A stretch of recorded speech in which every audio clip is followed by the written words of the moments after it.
I am making some macarons tonight, and for the heck of it, I thought I'd get on here and show you how I make them. They've been really popular lately. This will be the 8th batch I've made this week, and it's Wednesday, so really popular. We're making just one batch of chocolate tonight, and so yeah, follow along. All right, like I said, I'm just doing a small batch tonight. Most of the time, I double or even quadruple my batches depending on how much I need, but I just need a couple more macarons to complete my order.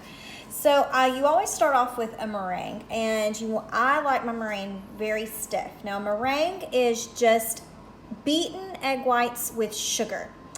I use a French meringue, which the only difference between the French and the Italian and the Swiss meringues is the way that the sugar is added to it.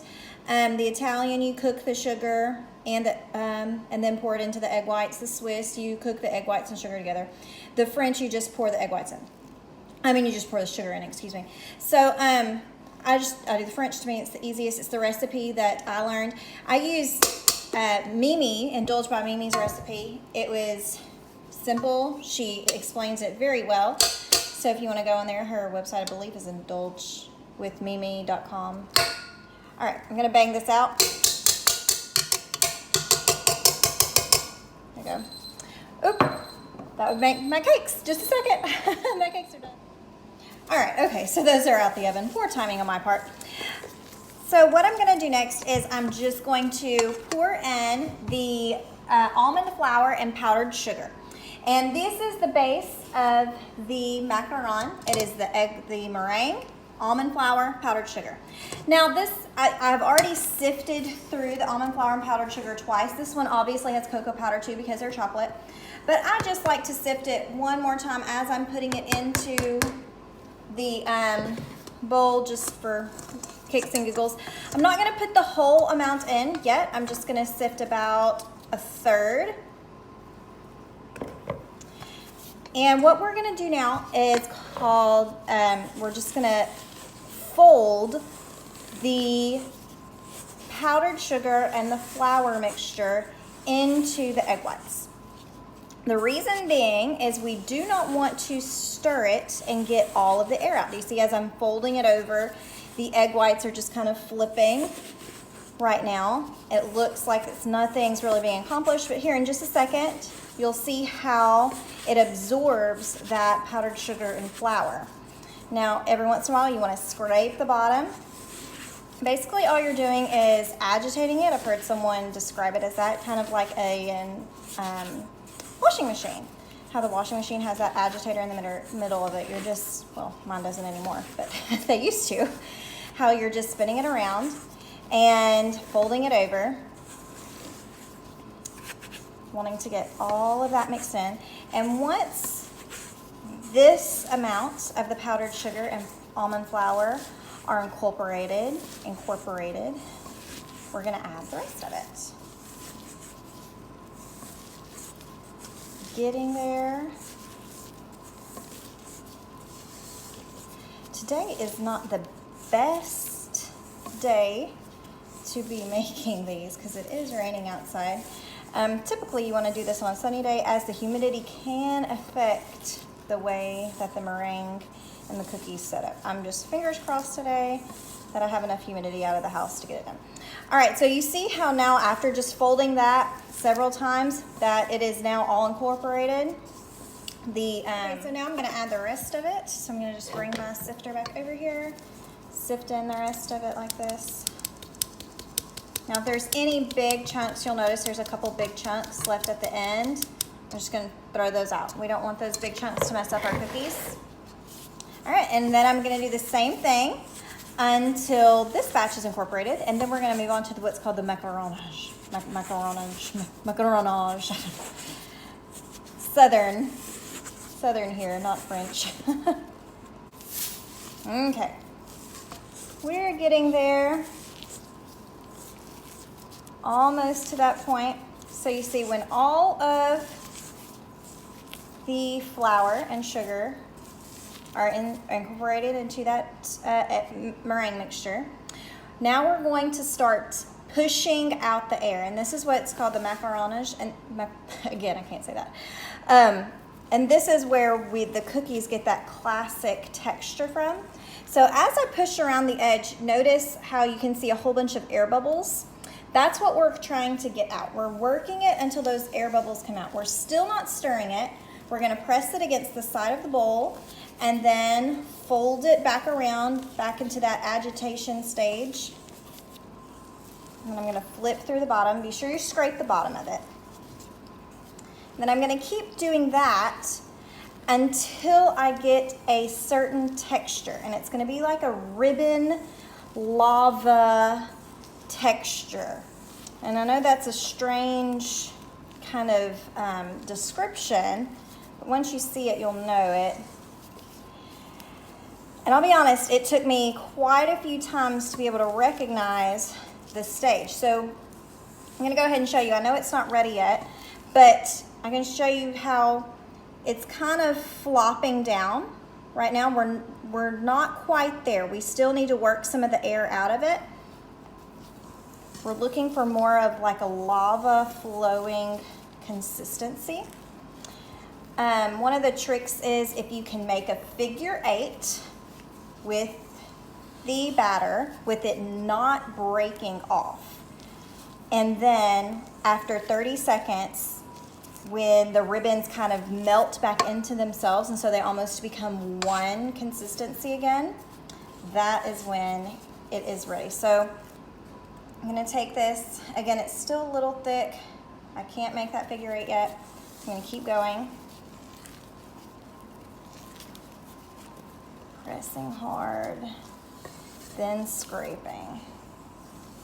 Getting all the way down to the bottom of that bowl. Agitating that batter, folding it over itself. You'll notice how it's starting to get there when it folds over. You can see how it does that. Instead of just flopping, it's staying together now instead of just breaking apart. So we're almost there. Let's see if I can.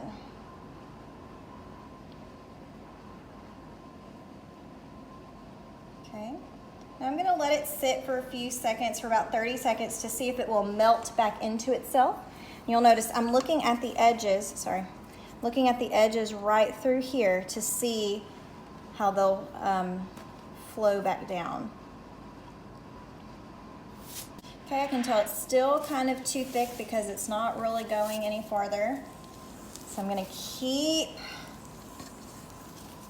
pressing that air out, going all around the bowl, scraping the sides, and then going to folding back in. It's important not to over mix your batter. That's one problem we have. But also one problem that I had was under mixing it as well. So when I first started making these cookies, I would get to about this stage and then I would say, okay, I'm good. I can make the figure 8. I've got that lava flow. But I wouldn't wait to see if it would do the melting back into itself part. And that can ruin the cookies as much as over mixing it. So it really is all about timing and knowing exactly when to stop. So I'm gonna sit here, I'm gonna wait. I still think it's a little thick. Count to 30. All right, we are just about there. Do you see how it's almost all the way back down inside? You can still see a faint 8 right there. So I don't want to see that 8. I want that to be almost completely gone. So I just need a couple more turns, because once it gets to this stage, you can over mix it very quickly. So I'm just gonna press it a couple more times. Flip it over. All right. Now it should. All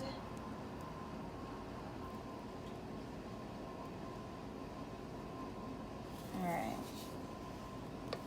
Let's wait for a few more seconds. I think that's pretty good. There's a very faint, but once we get this piped, these babies should be ready to go. All right, so now I'm gonna load up my piping bag And then on to piping. I'm ready to begin piping. Got all my batter inside of my bag. Through trial and error, I have learned that I like this tip the best. This is the Wilton 10. I've used the larger circle tips before, and I've used the smaller ones. To me, this one is just easier for me to control. I might change one day, but you never know. These mats, this is a silicone mat that has the circle imprint already on it, the template there. It's a lifesaver. It's, you know exactly how big you're piping them, and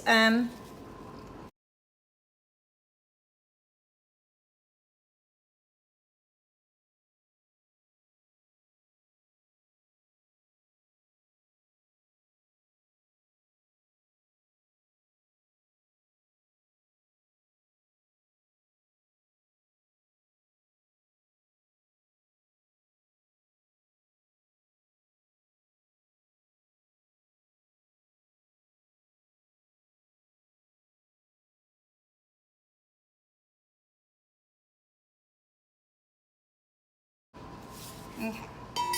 All right, now for probably the strangest part of making macarons is you've got to bang these puppies to get the rest of the air out. So we don't want any air bubbles on the inside of the macaron to make them misshape, because anything can change these things up. So what you do, pick up the pan and you're literally banging it on the table. I bang it 10 times. I don't, just to get an even number. So it's loud, be careful.